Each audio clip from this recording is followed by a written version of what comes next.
Das Köln-Ding der Woche. Der Podcast zur schönsten Stadt der Welt. Präsentieren euch der Uli und der Frank.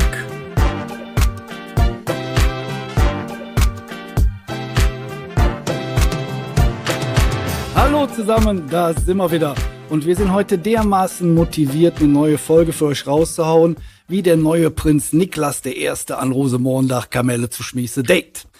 Ich hoffe, ihr habt uns nicht vergessen. Das war ja erst 14 Tage her, denn jetzt geht es wieder los und heute mit einer absoluten Mega-Folge. Und natürlich an meiner Seite in den letzten Tagen reichlich von der Sonne gereift, der wohl erholteste Stadtführer aus Köln, unser Uli. Mir gegenüber sitzt der Mann, der bereits mit der Lisa in Pisa war. Ein Mann, der Schmitze-Biller noch persönlich kannte und zusammen mit Ludwig Sebus in der Schulklasse war. Selbstverständlich wurde er unger Kranebäume gedöf und er kann ganz flüssig Blutwursch sagen. Außerdem ist er einer der ganz wenigen Menschen, die Bedeutung der magischen Worte Öldi, Söldi, Sibidi, Sa kennen. Frank Mosbach. Ja, vielen Dank, lieber Uli.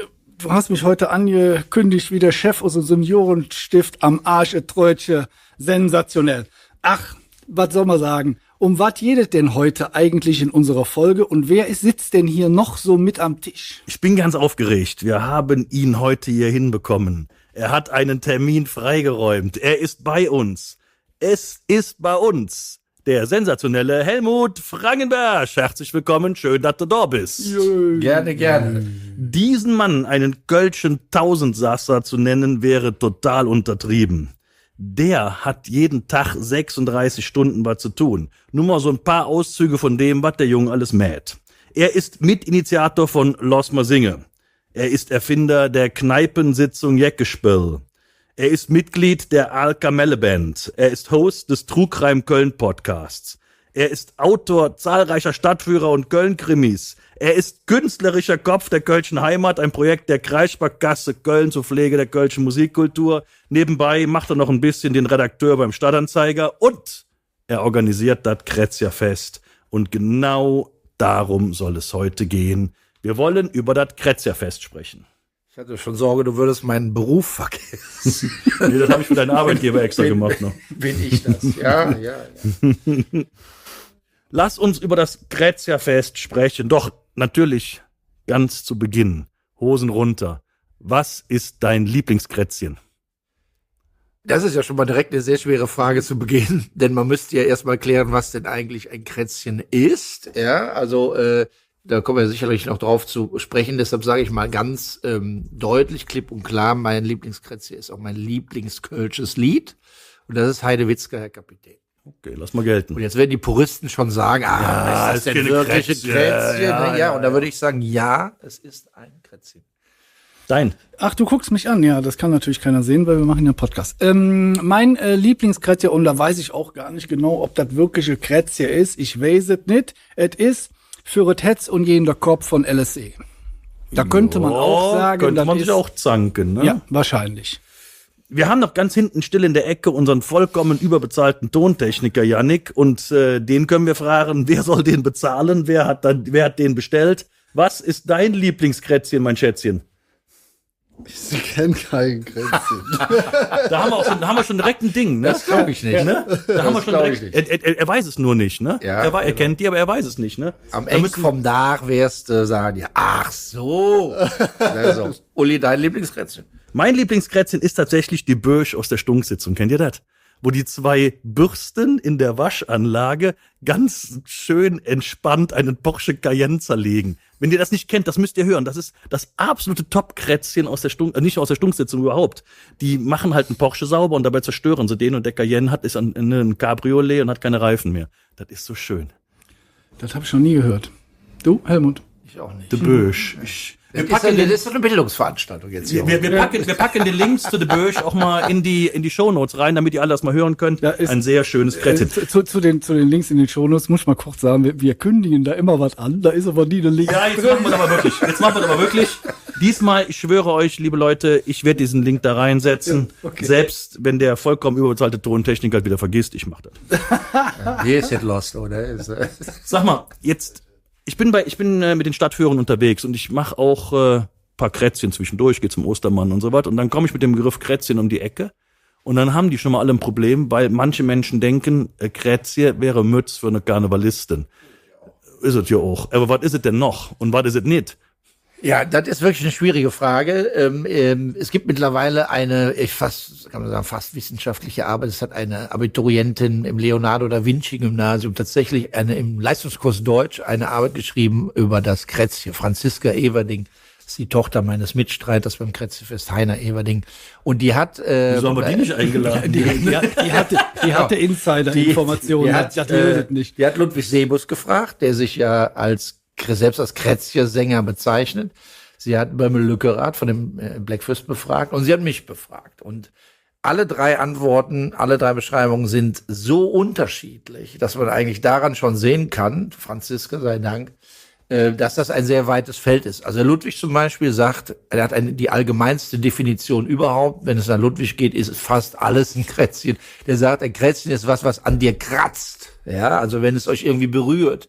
Und so ist für ihn dann Lorenz von Düx nach Köln oder die Kölsche Siel auch ein Krätzchen. Da würde ich sagen, würde ich anders sehen. Ne? Ja, bin ich bei Ludwig, ja. Und der Bömmel ist ganz extrem auf der anderen Seite.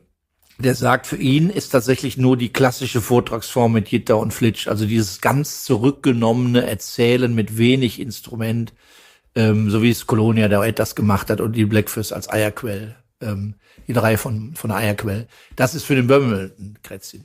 Ich verweise gerne auf Adam Wrede, ja, wenn man nicht weiter weiß, verweist man auf das große Lexikon von Adam Wrede. Und da steht bei Krätzje nur, das ist wichtig, nur, es ist eine Geschichte, eine lustige Geschichte. Da steht noch nicht mal was von Musik. Und das, finde ich, ist eigentlich die zielführende Definition. Wir machen dieses Krätzjefest einfach auch, um die gute Geschichte zu würdigen. Das ist ein Treffen großer Erzählerinnen und Erzähler, ja, die mit der Kölschen Sprach mehr anfangen, als nur immer zu singen, Köln ist super, Köln ist geil und die Kölnerinnen und Kölner sind die allerbesten von der ganzen Welt. Das ist schön, aber geht einem irgendwann doch auch auf die Nerven. Wir wollen, dass die Texter Geschichten erzählen. Vom Alltag, vom Leben, weiße Dinge, lustige Dinge. Das ist die Definition, die ich für mich so gelten lasse oder die ich gerne auch als Einladung vorgebe, damit möglichst viel möglich ist. Musikstil ist egal. Ja, also du kannst nur Rockabilly-Krätzchen machen, du kannst eine Pop-Krätzchen machen, du kannst eigentlich, ist ja das Schöne an der kölschen Musik, diese musikalische Vielfalt, die gibt's da auch. Aber du musst eine gute Geschichte erzählen. Aber da sind wir doch schon da. Also Heidewitzka, Herr Kapitän, ist eine Geschichte. Das unbedingt. ist eine die Fahrung mega zum Geschichte. Drachenfels. Also wenn das kein Krätzchen ist, Genau. was sonst? Das ist Genau. eine Geschichte. Da kann der Bömmel auch nichts gegen sagen. Ja, wäre nach Böhmels Definition kein Krätzchen. Weil zu musikalisch.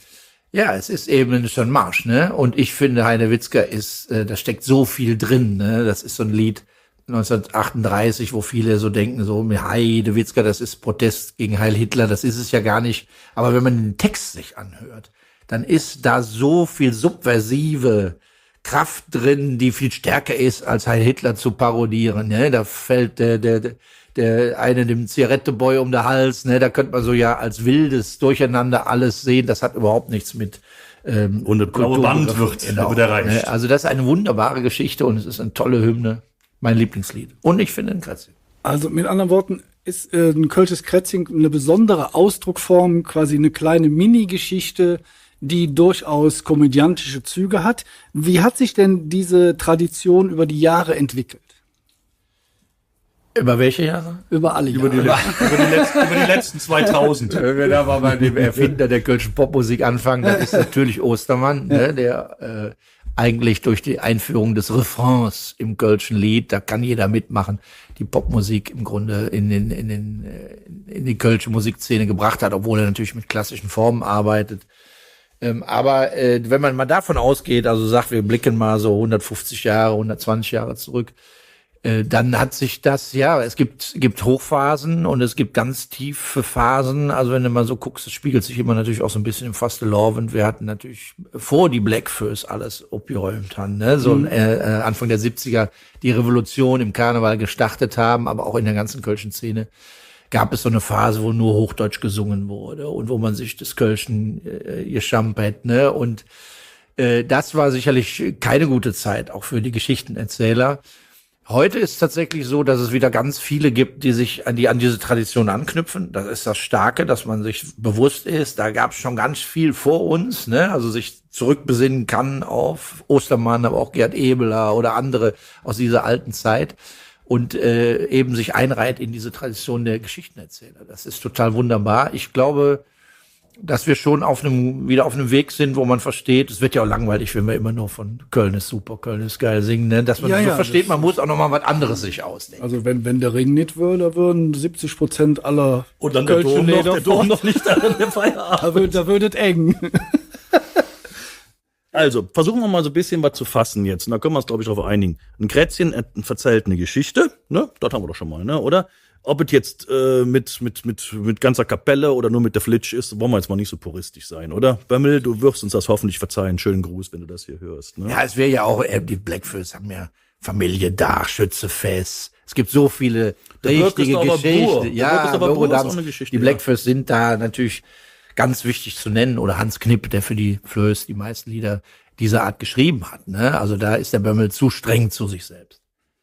Aber ist es jetzt tatsächlich so, wie Gerd Köster sagt, dass diese Krätzchen einzigartig in der Welt sind? Oder lehnt der sich ein bisschen weit aus dem Fenster hier, der gute Gerd? Wir wissen, der Köller ist alles einzigartig. Alles rekordverdächtig. Alles super, alles einzigartig. Ich glaube, es ist einzigartig in Köln tatsächlich, und da würde ich nicht nur über Krätzchen, sondern über Liedkultur sprechen, dass es hier tatsächlich so ist, dass du an eine Musik, die mit der Region zu tun hat, die so ein Lebensgefühl einer Region ausdrückt, dass da nicht ein bestimmter Musikstil mit verbunden ist. Okay, ja. Also wenn du jetzt ins Erzgebirge fährst oder in die Berge fährst, sonst wo, oder an der Nordseeküste oder was, da ist das in der Regel, ist die lokale Musik mit einem bestimmten Musikstil verbunden. Und das ist eben im Rheinland, hier im Kölner Umland völlig anders. Du kannst alles machen. Und das ist tatsächlich, glaube ich, einzigartig. Ich wüsste nicht, ob es das irgendwo in dieser Bandbreite gibt, wenn du überlegst, jedes Jahr hunderte neue Lieder, ist natürlich auch viel Schrott dabei, aber das ist total spannend. Das ist eine Szene, die ist super in Bewegung. Und wenn die dann auch noch anfängt, immer wieder neue Geschichten zu erzählen, dann ist das tatsächlich es ist wahrscheinlich einzigartig in der Kombination mit der Vielfalt der Musik. Zumindest ist es einzigartig in der Kombination mit der Menge. Reden wir mal über die Lieder, die es gibt. Versuchen wir es mal nicht nach Krätzchen zu diversifizieren, sondern sagen wir einfach nur mal, wie viel kölsche Lieder gibt es? Die Akademie hat 15.000 in ihrer Datenbank drin. Ja, Günter Schwanenberg sagt, es sind mindestens 40, vielleicht 50.000. Und Günter, falls du es hörst, schönen Gruß, ist ja auch eine Koryphäe, ne? Also da sind wir bei irgendeiner Größenordnung schon mal. Würdest du mitgehen, den Gedanken? Ja, ich kann zu dieser Diskussion immer nur sagen, ich gehöre ja bei Lossmann Singe auch so ein bisschen in den Kreis, der sich selbst schon mal den Titel Sadomaso-Gruppe gibt. Wir hören jedes Jahr alle neue Vorstellungen, um dann eine Auswahl für die Lossmann Singe Kneipentour zu treffen. Und da hören wir jedes Jahr 300 bis 400 neue Titel. Hört ihr die ganz durch? Ja, außer sie sind ganz schlimm wahrscheinlich. Das darf man jetzt nicht laut sagen. Ne? Also natürlich, also das ganze alle mit großem Wohlwollen. Es gab eine ganz finstere Zeit, so Anfang der 2000er Jahre, wo das Internet so in jedem Keller einmarschiert ist und dann haben alle möglichen Leute irgendwas im Keller fabriziert und uns geschickt und das war da echt gruselig. Mittlerweile kannst du sagen, die Technik ist so weit, dass eigentlich alles passabel ist. Also es ist ganz selten, dass du mal was hast, wo du was abschalten musst, wo du denkst, das ist so schlecht gemacht, dass du es nicht bis zu Ende hören kannst. Die meisten Sachen sind schon auf einem sehr hohen Niveau. Was eben vielen fehlt, ist die Originalität. Also das, was unterscheidet dich von Casala, Ket Balou oder Milieu, ne? Was macht deinen Song anders? Warum muss es diese Band geben mit ihren Liedern? So, das langweilt dann manchmal ein bisschen, weil vielen nichts Neues einfällt, weil sie das machen, was es schon gibt. Aber das Niveau ist schon ziemlich hoch.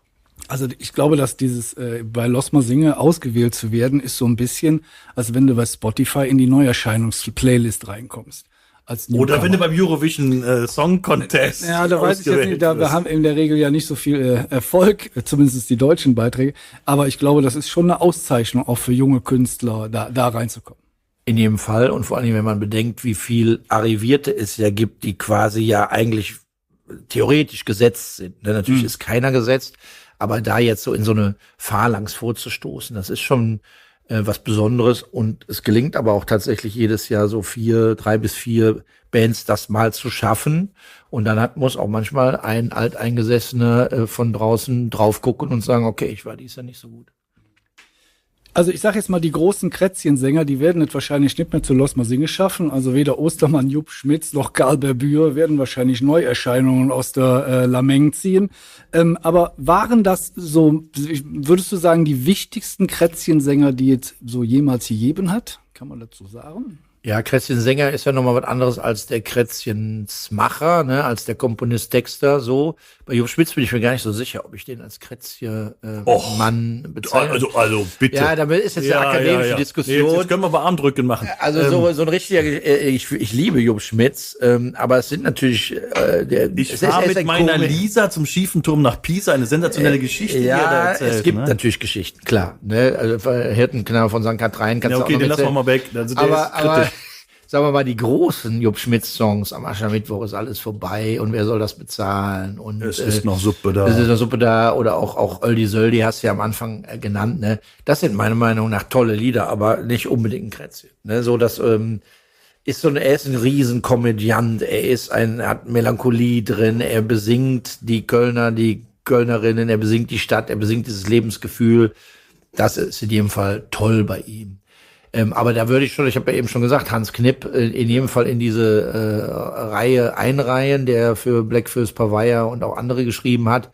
Natürlich auch große Hymnen, ganz klar, das muss auch immer sein. Wir wollen auch immer wieder uns in den Armen liegen und feiern und hoffen, dass die Welt besser wird. Ja, das ist ja auch eine ungeheure Kraft, diese Liedkultur. Aber er hat auch viele tolle Geschichten geschrieben, also für die Föß und für die Pavaya und also die Blackfist gehören in jedem Fall in diese Linie mit rein, auch weil sie es musikalisch aufgebrochen haben. So und zwischen Ostermann, Berbür, Blackfist gibt's natürlich auch viele, die man jetzt nicht alle aufzählen kann. Hubert Ebeler, Gerhard Ebeler. Als Sänger, du hast nach Sänger gefragt, August Batzem ist natürlich ein Interpret. Auf den habe ich gewartet. Ne? Auf August Batzem habe ich gewartet. Es ist ein ganz großer Skandal, das muss man mal ganz deutlich hier sagen. Du hast auf den gewartet. Auf den habe ich gewartet, damit ich das loswerden kann.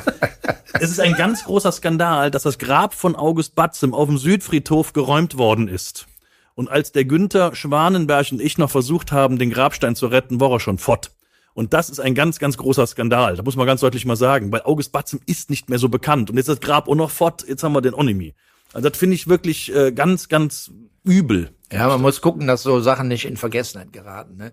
Wir reden da ja auch über eine Zeit, wo zum Beispiel im Radio alles Mögliche live gemacht wurde und es gar keine Mitschnitte gibt. Ne? Das wurde gemacht, da was versendet, was fort. Ne? Oder hast du Glück, wenn Vicky Jungeburt im Radiogeschäft da in der Severidstraße, so erzählt er, dass er dann mit einem Aufnahmegerät gesessen hat und mitgeschnitten hat. Der WDR selbst hat es nicht gemacht. Und das ist total schwer. Diese Sachen sind zum Teil weg. Wir versuchen mit der Alkamelle Band ja auch alte Lieder wieder zu entdecken und zu spielen. Da gibt's schöne Sachen, von denen gibt's noch nicht mal eine Aufnahme. Ne? Der Vicky hat mir erzählt, es gibt Bootlegs. Und zwar haben einzelne Präsidenten bei den Karnevalssitzungen illegalen Tonband mitlaufen lassen. Und davon hat er einen Teil wohl schon, ne? Aber die Qualität kann man sich ja vorstellen. Ja, die Qualität ist übel, übel, aber betrunkenen Oberschenkel ein Tonband mitlief. Aber ist es noch da? Ich meine, besser als ja nichts, ne? Und dass der das Zeug hat, finde ich mal großartig, ne? Also und vor allen Dingen, das ist ein ganz frühes Bootleg, ne? Das ist mal wirklich cool, oder? Wer tritt denn heute in die Fußstapfen von denen? Das ist mal ganz aktuell. Es gibt unglaublich viele und ich befürchte natürlich jetzt auch Leute zu vergessen, wenn ich jetzt anfange aufzuzählen. Also natürlich hat sich mit dem Blackfist, nach dem Blackfist unglaublich viel getan und auch eine Band wie Casalla kann tolle Texte schreiben und da findet man, wenn man die ganzen CDs mal durchhört, auch immer Beispiele, wo tatsächlich richtig gute Geschichten erzählt werden. Also hier Post vom Finanzamt ist eines meiner Lieblingslieder, kennt fast keiner. Aber ist eine herrliche Geschichte, ne, wo jemand Post vom Finanzamt bekommt und sich dann in die Absenderin verliebt im Laufe der Geschichte, ne, also eine herrliche Geschichte, spielt Casalla viel zu selten, also die können das auch, also gute Texte schreiben können ziemlich viele, um jetzt mal so beim Geschichten erzählen zu bleiben, ich bin ein Mega-Fan von Knubble, Futz und Schmalbedarf, die das also in dieser Reinform der witzigen Geschichte super erzählen können. Also egal, ob das die Geschichte vom Usambarer Veilchen ist oder so. Das sind ganz tolle Dinge, die haben sich ja leider so ein bisschen aus dem offiziellen Karneval zurückgezogen, aber wir versuchen sie immer wieder zu locken, dass sie nochmal Sachen spielen. Sacco Colonia ist ein Wegbereiter so ein bisschen. Die haben dann Blues mit Krätzchen verknüpft, so wie es auch Jörg P. Weber macht. Das ist stark. Oder Walter Oepen, auch Blues, Jazz mit schönen kölschen Texten, der dann eben 3 Minuten darüber philosophieren kann, was man mit einem Mümmes macht, wenn man nachts nicht weiß, wo man ihn hinflitschen soll. Ne? Das sind eben auch sensationelle, tolle Texte. Müssen wir übersetzen. Wir schreiben in die Shownotes rein, was ein Mümmes ist. Das sind aber auch die wichtigen Fragen des Ich Lebens. bin, um jetzt auch aufs Krätzefest zu kommen, die sind natürlich beim Krätzefest dabei, Sacco Colonia oder Knubbelfutz und Schmalbedach, Walter Oepen. Ich bin großer Fan von Art Foutu, die kennt auch kaum einer. Das ist total schade. Für mich ist Christoph Gödertz, der Sänger von Art Foutu, einer der besten Texter der ganzen Stadt. Die machen leider viel zu wenig. Stefan Knittler gehört dazu. Wir haben beim Kölsche Musik-Band-Contest Sieger erlebt, die wirklich von ihren Texten leben, wie Kerk und Band mit Oliver Kerk als Texter. Das ist richtig stark, was der macht. Drei Aale und eine Zivi ist so eine Band, auch beide zusammen beim Krätzefest dabei, spielen. Der letzte Ware. Spielen im Piranha. Dann haben wir natürlich Klabes als Kölsche Musik-Band-Contest-Gewinner. Und jetzt ganz aktuell Halflang. Das ist ein schönes Beispiel dafür, wie bunt die Szene ist. Die machen so Irish Folk, so ein bisschen Pux-mäßig, also richtig mit Rambazamba und richtig Tempo. Und die schreiben fantastische Texte. Also das sind richtig gute Geschichten, die erzählen. Stefan Knittler muss man natürlich in dem Kontext nennen. Fast alles, was im Umfeld der Hennessin Band stattfindet, finde ich, gehört dahin. Das ist sehr schade, dass das Theater sich nicht beim Krätzefest beteiligt, um mal so diese Vielfalt der musikalischen Geschichten, die ja die Stücke auch prägen, mal zu präsentieren. Aber wir haben viele Ex-Puppenspieler und aktuelle Puppenspieler dabei, die dann ihre Lieder ohne das Theater präsentieren. Also das ist auch ein Riesenfundus, den man damit im Blick haben kann. Also es ist schon echt eine tolle Szene. Wie ist euch denn damals die Idee zum Krätzierfest überhaupt in den Sinn gekommen? Also ich sag mal klar, man hört die Musik hier hin, das ist das eine, aber so ein Festival zu organisieren ist ja nochmal eine andere Nummer, als sich zu Hus eine Playlist reinzuknallen. Ja, also Ausgangspunkt ist tatsächlich lustigerweise das Hennessin Theater, die damals ja noch ihr Theater immer, ich glaube, montags vermietet haben, also da nicht gespielt haben.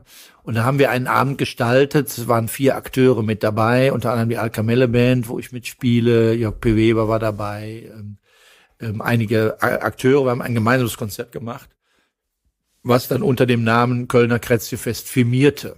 Und der Name war so gut, dass wir gedacht haben, da kann man was Größeres draus machen. Also die Idee ist ja, so eine Plattform zu liefern, wo sich alle einbringen können, denen es um die Würdigung der kölnischen Lied- und Musik- und Textkultur geht. Und da war schnell klar, wir müssen mehr machen als eine Veranstaltung und haben dann eben gesagt, so, wir machen ein Festival, wir komprimieren das auf einen festen Zeitrahmen. Das ist dann für viele schwer, weil sie sich nicht entscheiden können oder zu viele Karten kaufen müssen. Aber das macht natürlich die Szene insgesamt sehr plakativ deutlich. Und das war so die Idee, dass man also, das ist ja klein, da darf man sich nichts vormachen. Ne? Wir reden ja über ein kleines Festival, aber wir ersetzen einen Akzent und die Wahrnehmung ist toll. Also mittlerweile. Naja, also stellt euer Licht hinter den Scheffel. Das ist mal ganz ehrlich, kleines Festival. Wie viele Veranstaltungen sind's in der Summe? Wir sind dann irgendwann bei fast 40 in 3 Wochen. Ja, so, also so von klein wegen kleine ist das jetzt auch Veranstaltung. nicht, ne? Nein, aber es sind halt, ne, machen das in Kneipen, in Lokalen, an kleinen Orten, so, ne, also das ist, lebt auch von der intimen Atmosphäre. Das ist, ich will nur sagen, dieser Kölsche Markt bewegt ja Millionen jedes Jahr, wenn der Karneval ins Spiel kommt. Das ist ja ein Riesengeschäft. Da sind diese Akteure, die dann außerhalb des Karnevals auch präsent sein wollen oder Musik machen. Es gibt ja Bands, die mit dem Karneval gar nichts zu tun haben wollen, ne? Also die wirklich so ganz eigenständig neben dem Fastelovend Kölsche Liedkultur machen. Die haben es natürlich total schwer, wenn du dann nicht Gerd Köster, König des Krätzchens, oder Tommy Engel, bester Entertainer der Stadt bist, ist es schwer, außerhalb des Karnevals mit Kölscher Musik zu leben. Und denen so eine Plattform zu bieten und die so auch gemeinschaftlich durch Vernetzung zu einer besseren Wahrnehmung und Aufmerksamkeit zu bringen, das war unser Ziel. Ist euch auch gelungen, wenn man das Programm anguckt. Ich kann jedem nur empfehlen, guckt mal auf die Website drauf, kölnerkrätzierfest.de. Wir verlinken das in den Shownotes. Ganz, ganz sicher. Ich schwöre, dass wir das tun. Schaut mal in das Programm rein. Was sollte man auf jeden Fall beim Kretzerfest sehen? Was darf man nicht verpassen? Man darf gar nichts verpassen. Da Man ist darf ja, natürlich die Stadtführungen vom Uli Kiefernagel nicht verpassen. aber der singt doch ja nicht. Ja, das ist immer sehr spannend. Aber er hat sich schön ausgedacht, Kretzelee ob der Straße, ne? Also so zu gucken, an welchen Orten werden welche Geschichten erzählt in Liedern. Ich freue mich, dass Stadtführungen dabei sind. Der Uli macht 4. Wir haben noch 2 andere im Fringsfädel. Auch sehr schön. Da werden Gedichte eines vergessenen Heimatdichters, Jakob Raskin, von der Urenkelin von Jakob Raskin in diese Führung mit eingebaut. Ja, also die kann was von ihrem Uropa erzählen, ist mittlerweile selber Oma, ne? Also wird über Generationen was vererbt und jetzt können Leute dran teilnehmen, wird was erzählt über das Viertel und es gibt auch da ein bisschen Musik dabei und eben diese Gedichte. Also es ist schön, wenn man auch also es muss nicht alles ein Konzert sein, will ich damit sagen. Wir haben auch immer Platz für Redner, ne? Also wenn einer schön Verzell machen kann, ist er auch dabei und in die Lade. Das geht auch. Und wir machen eine Kölsche Filmmatinee im Odeon-Theater, wo wir ein Henneschen-Stück zeigen und hinterher gibt's Live-Musik mit Musikern, mit Stücken, die mit dem gezeigten Film zu tun haben, aber die auch an das Werk von Wolfgang Wolli Anton erinnern. Also eine Kombi, also die Formen sind vielfältig, Stadtführungen sind toll. Wo seid ihr noch drin? Wo finde ich noch die Veranstaltungen? In welchen Lokalitäten, welchen Locations, ob Kölsch ihr sagt?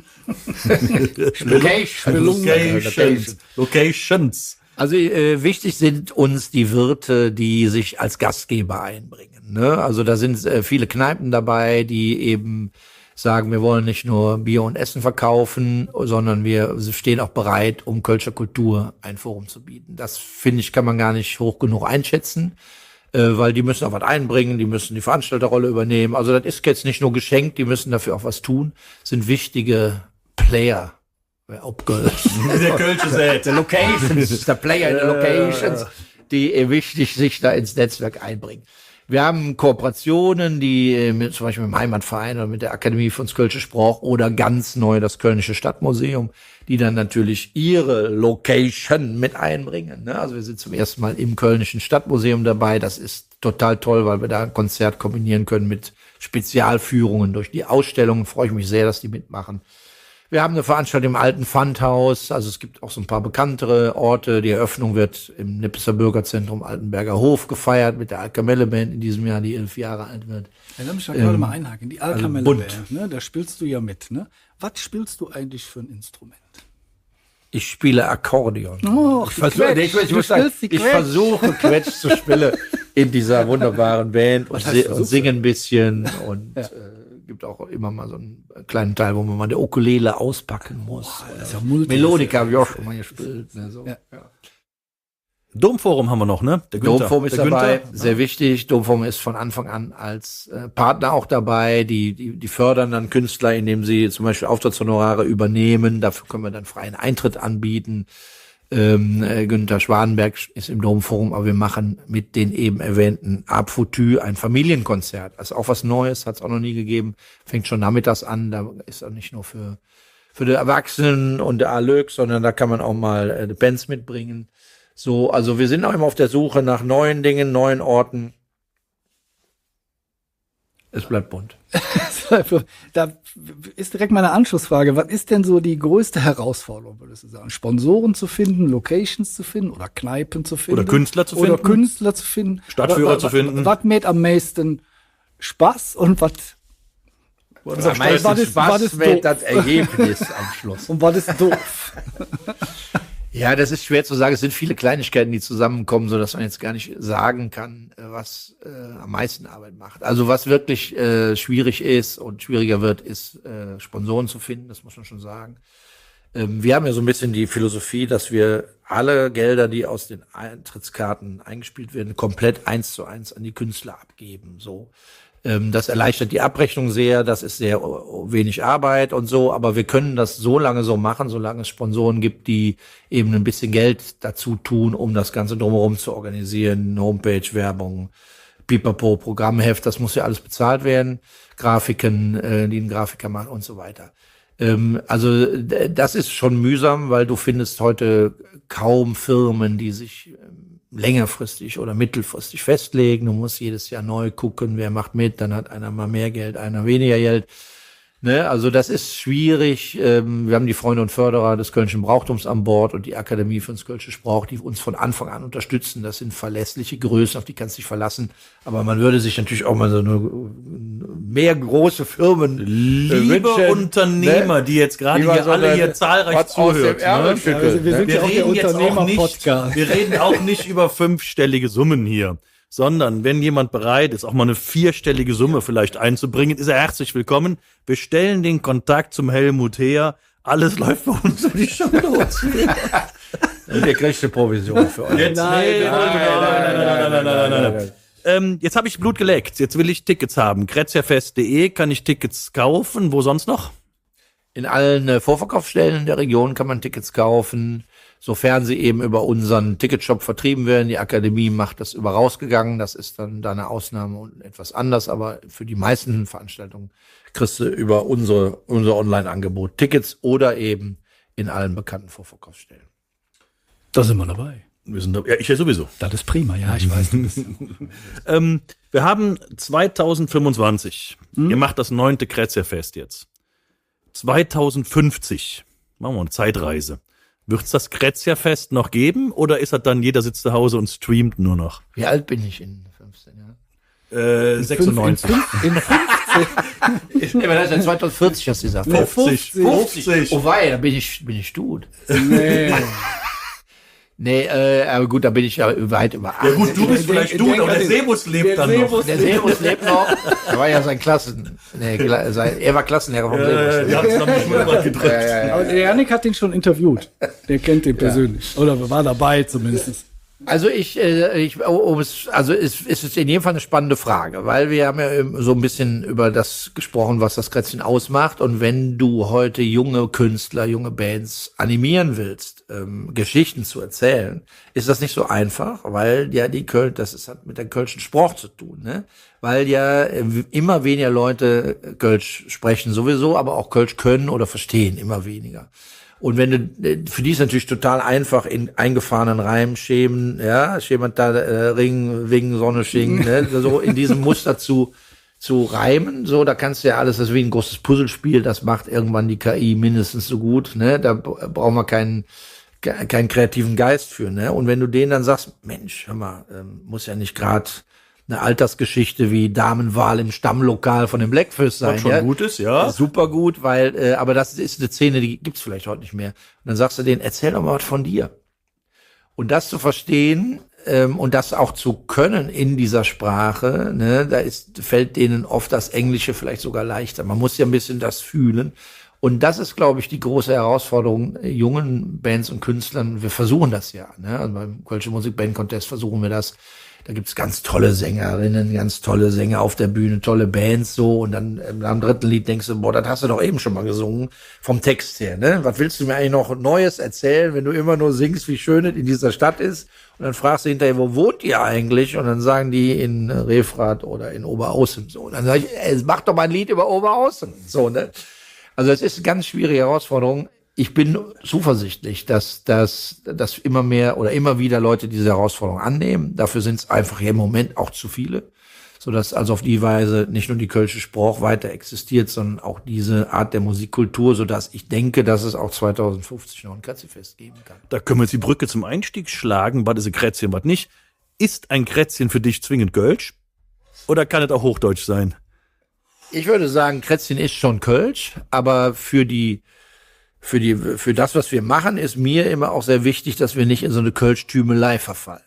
Weil das ist auch Was der Kölsch an sich schon gerne macht. Das finde ich ganz doof. Also immer so, ne, also das ist so bräsig, das ist so, ne, für mich ist wichtig, dass man immer bereit ist, über den Tellerrand zu schauen, ja. Und das muss auch der Kölsche immer drauf haben. Und deshalb sind wir immer auch interessiert, so einen mehrsprachigen Blick mal zu ermöglichen. Also Toi et moi ist zum Beispiel dabei in diesem Jahr beim Kretzfest, die auf Französisch Geschichten erzählen und das total schön Auf erklären. Französisch im Kölsch. Französisch. Ja, ne, oder wir haben mal Ken Koda dabei gehabt, die Türkisch gesungen haben, im Gürzenich, ja. Und der Sänger von Ken Koda, der Önsch, hat das so toll erzählt, weil dann stimmt das Gefühl, ja. Und wenn du das einbettest weitet das den Horizont und verhindert diese Kölsch-Tümelei. Insofern würde ich sagen, in so einem Gesamtkontext ist es bereichernd, wenn nicht alles Kölsch ist. So, aber das Krätzchen an sich, glaube ich, ist dann schon tatsächlich was Kölsches. Aber natürlich den schönsten Satz hast du gerade eben in einem Nachkommasatz rausgehauen. Man muss bereit sein, über den Tellerrand zu schauen. Und wenn das ist, dann wird's das Krätzchenfest auch 2050 noch geben. Gut, der Helmut ist dann auch schon 140. Nein. Aber das wird irgendwie noch hinhauen. Er ist 140, dann er hat sich verrechnet. Mit 83 und deswegen, kann man noch viel machen. Deswegen wünschen wir dem Krätzchenfest alles Gute. Ja. Vielen Dank für deinen Besuch heute bei uns. Es war richtig schön, es hätte Freude gemacht, ne? Und dass ihr beiden die Böch nicht kennt, das macht mich immer noch so ein bisschen jeck, aber da habe ich jetzt ein bisschen. Kannst du uns ja gleich mal vorstellen. Ja, ist eine Bildungsveranstaltung. Tut alles schön in die Shownotes, nicht vergessen. Ja, herzlichen Dank, dass du bei uns warst. Es war uns ein absolutes Vergnügen. Macht Jod, wir hören uns demnächst wieder. Das war das Kölning der Woche und bleibt uns gewogen. Und denkt dran, Krätzchenfest, Tickets kaufen. Das war die neueste Folge vom Köln-Ding der Woche und ich hoffe, es hat euch gefallen. Wenn ja, folgt uns auf Instagram und Facebook und auf TikTok, da sind wir unter das Köln-Ding zu finden. Auch auf Podigy sind wir natürlich zu finden, weil es da unseren Podcast gibt und auf Spotify, Apple, RTL Plus, überall da, wo es Podcasts gibt.